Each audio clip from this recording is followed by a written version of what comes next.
Welcome to College Writing 51F. I'll be your guide as we explore California dreams and realities. As you can see from our course banner, over the next 3 weeks, we are going to explore the intersection of language, culture, and history in the Golden State. When most people think of California, their minds go to the images engineered by movies and tourist brochures. They often picture the glamorous, towering symbols like the original Hollywood land sign. The most authentic stories of this state are found hidden in plain sight. They are etched into everyday places. You find them on neighborhood markets, historical markers, and bilingual street signs like this one in San Francisco's Chinatown. Starting today, your role shifts from student to linguistic landscape researcher. For the next 3 weeks, you are going to treat the streets and neighborhoods around you as living cultural texts. Public signs are historical evidence. They show exactly who belongs in a neighborhood, which languages hold power, and what historical forces shaped the community you see today. To understand how to read these signs, we first need to build a historical foundation. Here in the Week 1 Canvas module, you'll see your required materials. Start right at the top with the historical readings. The first layer of history you will explore is Indigenous California.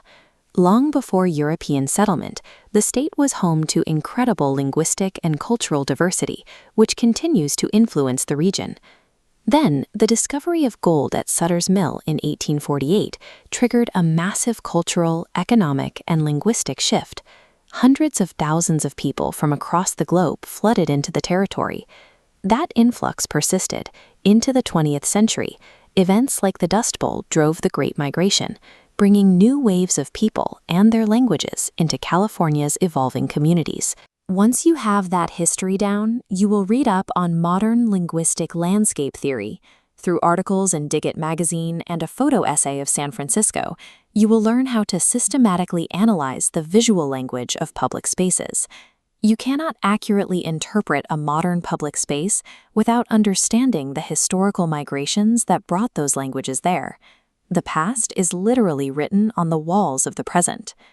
Before heading outside, you have 2 requirements to clear in Canvas. First is the Academic Integrity Evaluation Quiz. After that, you will complete this Global Competence Pre-Course Reflection, which establishes a baseline metric to measure how your perspective shifts by the end of the course. Then comes your primary hands-on assignment, Field Notes Number 1. Grab a camera or your smartphone, step outside, and photograph 3 different public signs in your own community. This requires close observation. For each sign or complex visual text like this community mural, you must analyze the details, identify the visible languages, figure out who the intended audience is, and decode the cultural story the creators are trying to tell. Your final deliverable for the week is the Sign Story Exchange discussion board.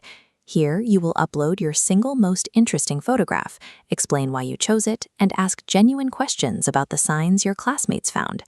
In this class, your own physical neighborhood is just as important a text as any article or documentary assigned in the syllabus. This 3-week intensive sessions pace is unforgiving. On our weekly schedule, you'll see a rapid succession of topics. Notice the far right column. All Week 1 tasks are due on a single Friday. Do not wait until Thursday to begin readings or fieldwork. If you ever feel overwhelmed, support is always available.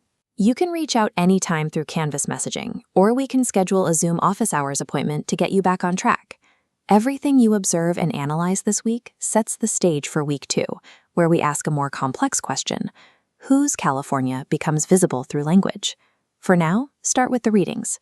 Then step away from your screen, walk through your neighborhood, and begin your investigation into the world around you.